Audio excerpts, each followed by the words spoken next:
Welcome to Your Vote Counts, candidate interviews sponsored by Capital Community TV and the League of Women Voters of Marion and Polk Counties.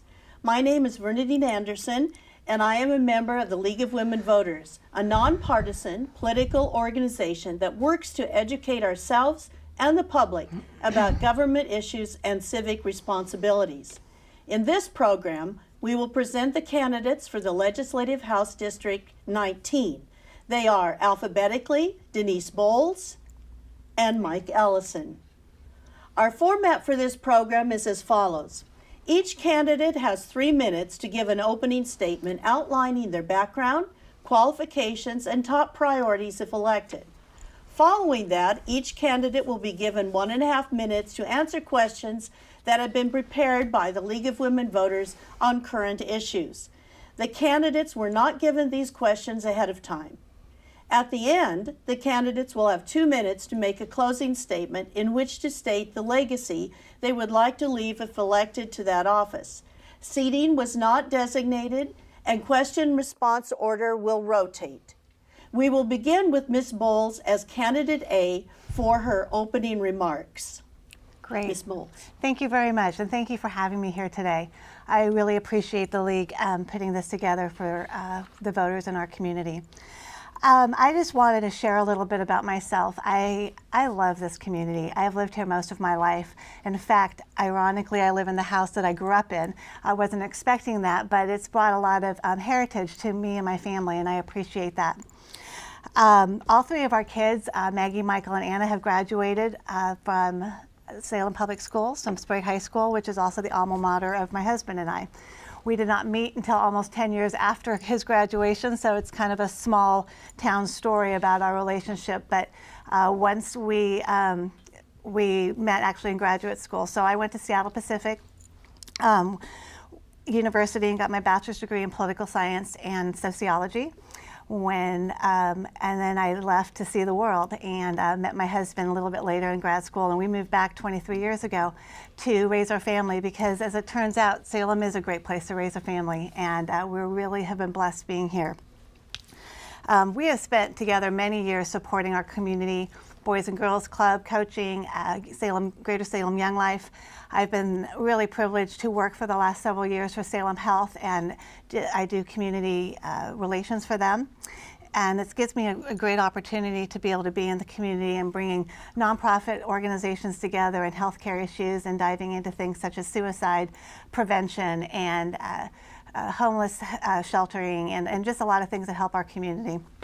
I got into this race because I think that government is important and it matters. It's not always the solution to all of our problems, but it generally it's part of the solution. And so I stepped into this because I want to make sure we have good government. And I think we owe our community to really bring a high level of integrity and work ethic and honor as an elected official. When I was appointed, so I was actually appointed in January, so I'm currently your state representative.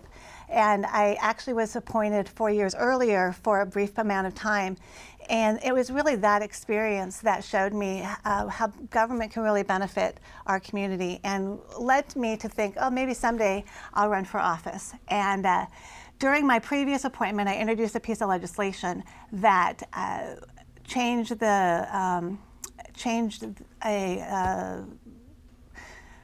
the misdemeanor. It was a video voyeurism. Sorry, I lost my train of thought there. And it changed a misdemeanor to a felony for people who are privately being filmed in the secrecy of their own home. And working with our district attorney's office and our community members and legislative council was a very, very successful, and we got this passed and the governor signed it with unanimous support. Thank you very much for having me. Mr. Ellison, you now have your 3 minutes for your opening remarks. Yeah, thank you. Thank you to the League of Women Voters and to CCTV for allowing the candidates to have this opportunity. Again, my name is Mike Ellison, and I'm running to represent the hardworking people in House District 19. I am a father of 3 boys in the Salem Public School System. I have a freshman at Sprague, a 7th grader at Judson, and a kindergartner at Sumter. I'm married to Maggie, who is an American Sign Language interpreter, and I am a union electrician. Growing up, I'm a fifth generation Oregonian that grew up in the Albany-Jefferson area. I'm the son of a truck driver and a construction secretary. And I started working very young, growing up in a blue-collar family. I started picking strawberries on the farm around the corner from my house. And then, through high school, worked on farms, different things, moving irrigation pipe, bucking hay. Before I joined into the union electrical apprenticeship. About the time I finished with my apprenticeship, I decided to go back to college, as my wife was also graduating with her degree in sign language interpreting. So I completed coursework for a bachelor's degree in electrical engineering and a master's degree in renewable energy engineering at OIT in Wilsonville, nights and weekends. And I'm running for this office primarily just to ensure that we have working class voices in the state legislature.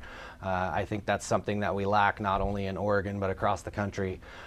People that understand what it's like to get up every day and go to work and live paycheck to paycheck from time to time, and know the value of hard work and commitment and what the American dream has meant to so many of us. And my priorities in office, if I'm fortunate enough to be elected, are to ensure that that American dream is a reality for all Oregonians. And to me, that means that we provide as many opportunities as we can and remove as many barriers. So number one for me is investment in education, K through 12 with a focus on career and technical education, and then after make sure that college is affordable and as debt-free as we can make it, with an emphasis on trade schools and apprenticeships. Second, I think we need to invest heavily in infrastructure programs that provide good, high-paying jobs that so many Oregonians are looking for right now. And we also need to remove the barriers that come from unstable housing and the inability to see a doctor. Thank you. Mr. Ellison, we're going to begin with you for question one. What do you recommend to make Oregon's infrastructure and population more resilient to seismic, flood, and wildfire disasters? I think that starts with a commitment to invest in our future. I think that's something that we've failed to do here in Oregon and across our country. There's so many aspects to our infrastructure that need upgrading, from transportation to the way we deliver energy, and our forests that are continually seeing worse and worse fires year after year.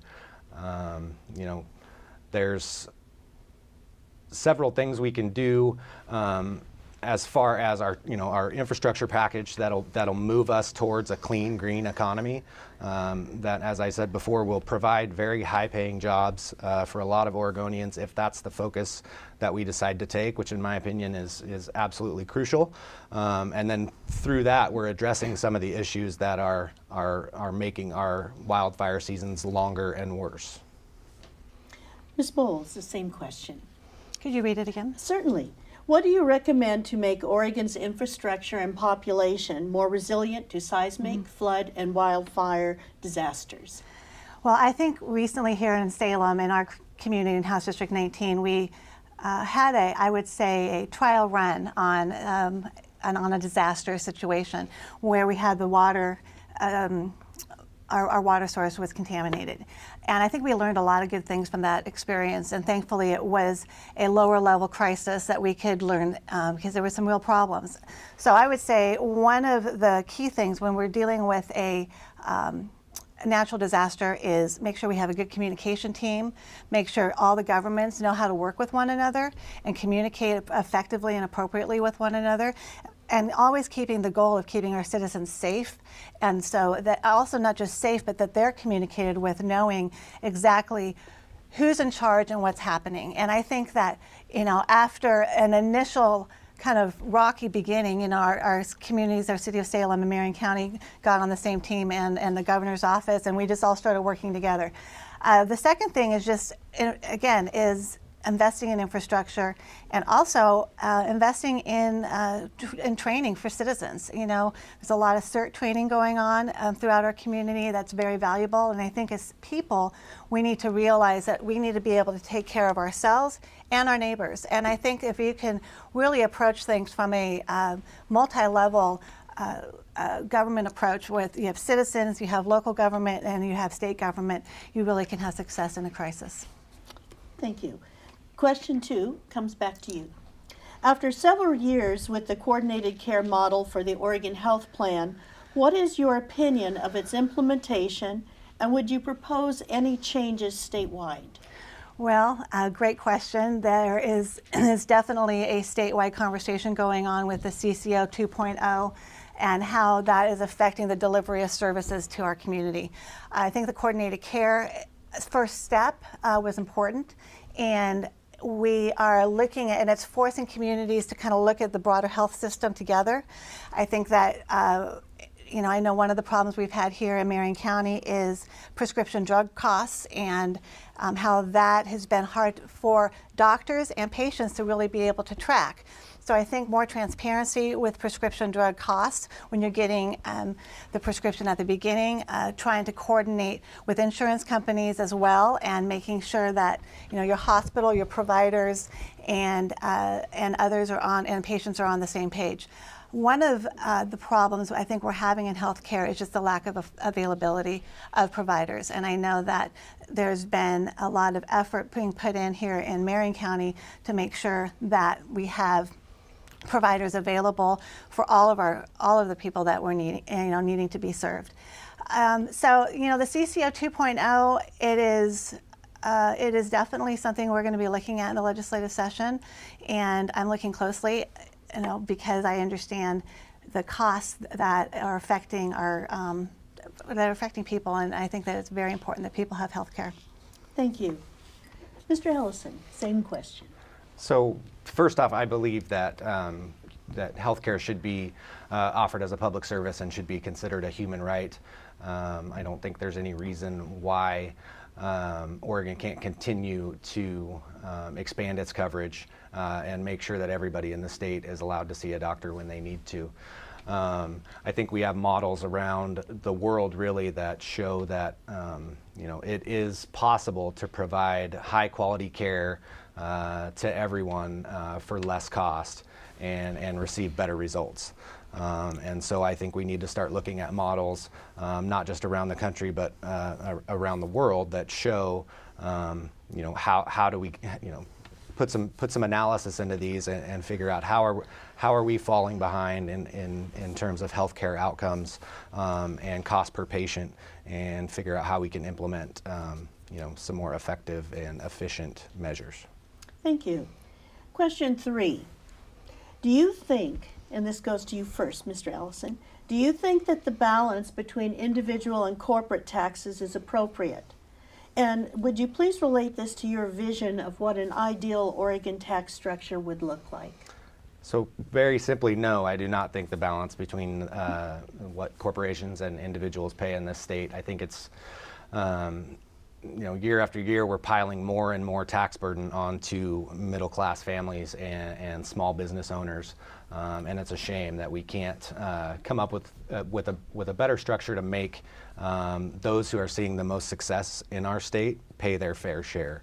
An ideal tax structure to me, again, would require that those who are receiving the most benefit, the most profit, where all the money is rising in this state, to start paying more. We have the lowest corporate tax burden in the country, and we need to change that. I also think that that large employers who have a high number of employees on public assistance need to start reimbursing taxpayers when that type of thing happens. There's no reason that the richest corporations in our state can't pay their employees enough to keep them off of public assistance programs that end up on the backs of middle-class families. Thank you. Ms. Bowles. Thank you. This question always intrigues me because Oregon is truly, I believe, a small business state. We are not a state that has large amounts of large corporations, and I think that when we approach it that way, we get an imbalance of, we really can't get the revenue possible from the few corporations that we have in the state in order to balance the budget and at the rate that our government is growing in Oregon. I think that the solution is more of an even distribution. I think that the government has a responsibility to be extremely careful with taxpayers' dollars. We need to look at the whole system really at the beginning. I mean, what happens over the last couple of years, you just kind of ding it, you know, piece here and a piece there, and the whole system really needs to be looked at in a broad scale sense. But the things that I've been amazed by and really disturb me is the fact that we look at business as some sort of punitive organization when they're the ones that are providing the jobs for for their people and providing opportunity in the state. So I would just be very careful. I don't think the solution is expanding our taxes. I think it's more reducing our spending at the government level and making sure that businesses can be successful so they can continue to employ people and also continue to support the community that they serve in and live in. Thank you. Our question 4 begins with Ms. Bowles. What steps would you take to ensure more Oregonians are qualified and hired for Oregon jobs? Great question. Thanks for that. We need to really look at our education system. A major priority of mine is to expand, moving away from the one-size-fits-all. We have companies that want to employ people, but they can't get a trained workforce in order to do so. Things like career and technical training. We have construction jobs that have things. So we need to really invest in our workforce development.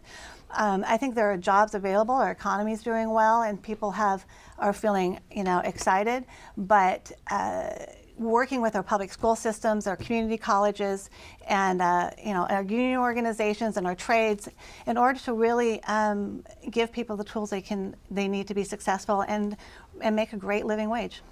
Thank you, Mr. Ellison. Can you repeat that again? Of course. What steps will you take to ensure more Oregonians are qualified and hired for Oregon jobs?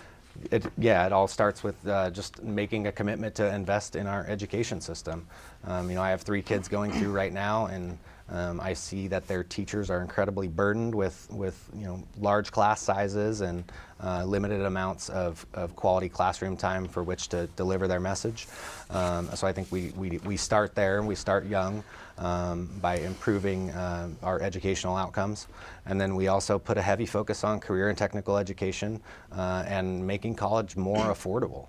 The program I went through at OIT, which was set up for working professionals, so I was able to work during the day and go at night, but they brought in people from industry that would help develop the curriculum to turn out the type of students that they were looking for. And I think, especially at the secondary level, this is a great idea, so that the providers of jobs are having some influence over what the colleges are teaching to make sure that education is effective and it's valuable, and we're not wasting time learning things that may not lead to the type of jobs that are available in our state. Thank you both. For question 5, we'll begin with Mr. Ellison. Do you have concerns regarding public education? And is there more that the state can do to address those concerns? I mean, really, if I had to pinpoint one thing that I was most concerned with at this point in time, like I said, having the 3 kids going through public schools, comparing the level of service that they receive as public school students versus the level that I received just a few decades ago in the Albany public school system, it really is night and day. I feel I was very fortunate that had teachers with the time and energy to recognize potential and then put in the work to help kids realize that potential. And I just think we're putting in too much burden on our teachers nowadays with so many kids, and like I said, the limited amount of time with which to teach them in.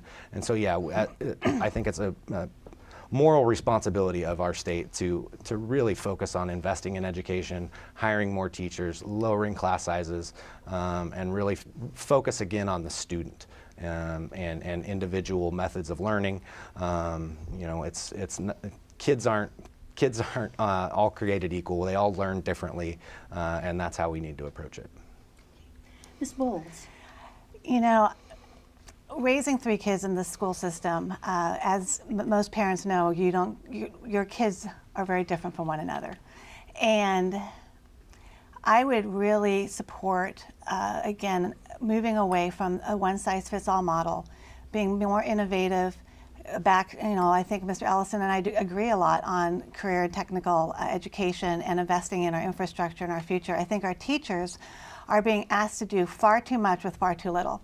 And the kids are not coming into the classroom necessarily ready to learn.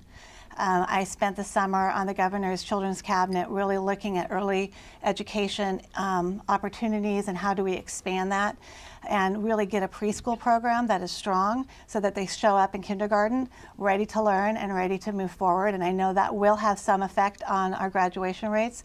But I was shocked. I went to Sprague High School. I was shocked to look at our graduation rates of a school that I love and in a community that I love. And I don't think it's the principal or the teacher's fault. It's just we as a community need to come together and start supporting some innovation in our education system. So I look forward to seeing some of these things get fully funded and become a real priority in the state of Oregon.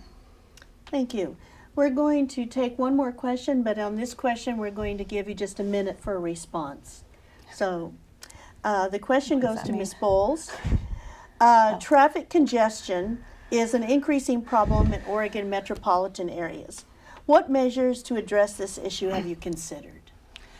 Well, you're right. Traffic congestion is a problem, and it is a complicated question, especially for the greater Salem area.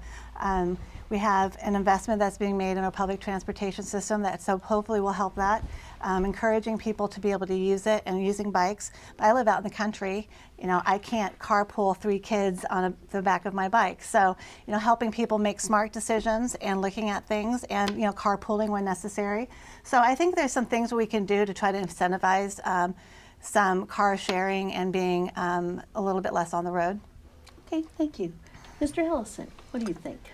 Particularly here in Salem, I think we could definitely use a better public transit system. I think our public transit system does a great job when it's in operation, but I also think it leaves a lot of people without reliable service.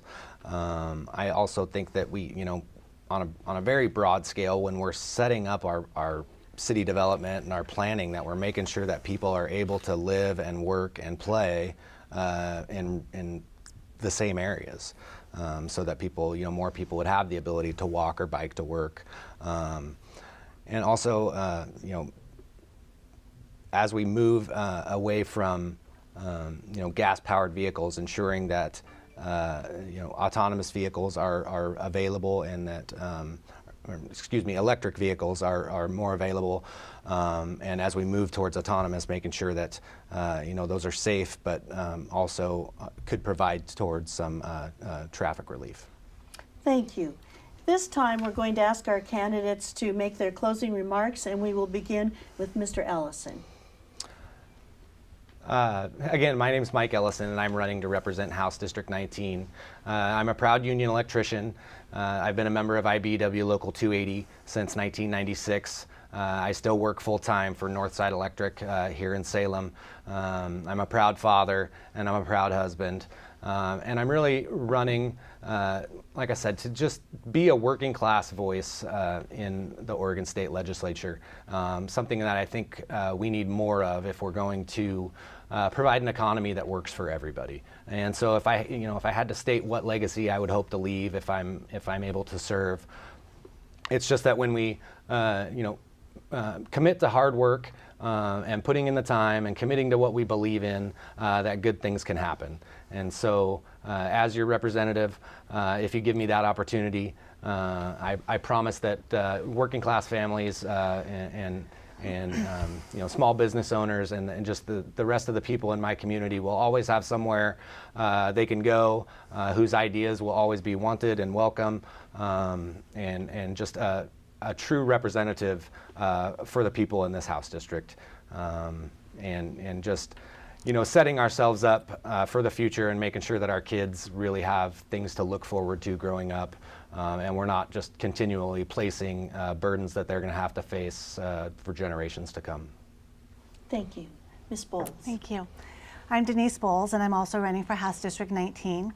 And it is important that I'm running because I believe that we should have strong voices, a strong advocate for our community, someone who can listen and then act, and someone who shows up with holding herself with the highest level of integrity and character that we can have as an elected official. I think that our community and our nation, quite honestly, has been struggling, and we deserve to have good leadership. And so my legacy, I would hope, would be that I would be someone that, even if we disagree, that I would listen and respect you, and you would listen and respect me, that we can work together to really change things for our community, to really move the dial on some of the things that are troubling us.